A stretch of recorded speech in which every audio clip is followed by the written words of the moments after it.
তো দিনটা ছিল শনিবার, আমরা ভাবলাম একটু বিকেলের দিকে ঘুরে আসি কাকা বাড়ির দিকটা থেকে। তো মা, আমি, ভাই, আমরা তিনজনেই বেরিয়েছি। রাস্তা দিয়ে প্রথমে আমরা স্টেশনে চলেও এসেছি এখন।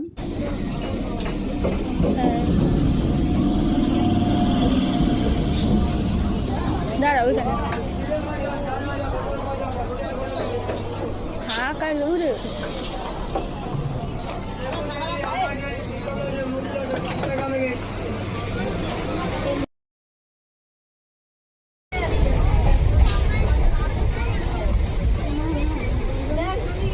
বিরাটি বিরাটি বিরাটি। পূর্ব দিক কোনটা?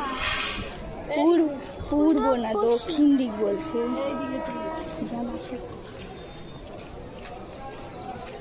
পূর্ব, পশ্চিম, উত্তর, দক্ষিণ। আমরা ক্যান্টনমেন্টে পৌঁছেও গেছি এখানে। তো এখানে কাকা আমাদের নিতে এসছে, ভাই আর কাকা ফার্স্টের দিকে যাচ্ছে, আমরা ভ্যানে উঠবো এখন। তাই ভ্যানের ভিডিও করছিস কালকে তোরা? দেখেছে বাবা ভিডিও করছে এগুলো কে? আর দেখো এখানে একটা মাঠ পড়েছে, সেই মাঠে এখানে প্র্যাকটিস হচ্ছে বাচ্চাদের ফুটবল খেলার। তো এখন আমরা ভ্যানে করেই যাচ্ছি, আর একটু পরে রাতের মধ্যেই আমরা বাড়ি চলে আসবো। তো আজকের ব্লগটা এই পর্যন্তই, টাটা, বাই।